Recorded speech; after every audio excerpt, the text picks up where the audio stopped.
వివాహము అన్నిటికన్నా ఘనమైనది అని నా తల్లి తండ్రిని విడచి నిన్ను హత్తుకొందును.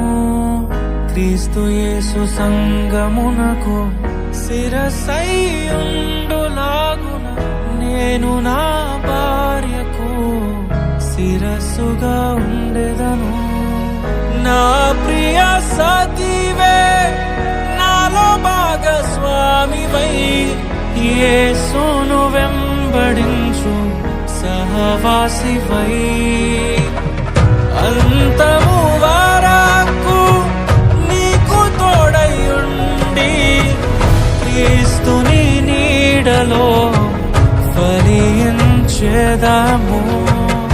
పరలోక సాక్షిగా నీ సన్నిధిలో నేను పరమాత్ముని కార్యముగా ఈ యాత్రను కొనసాగింతును. పరలోక సాక్షిగా నీ సన్నిధిలో నేను పరమాత్ముని కార్యముగా ఈ యాత్రను కొనసాగింతును.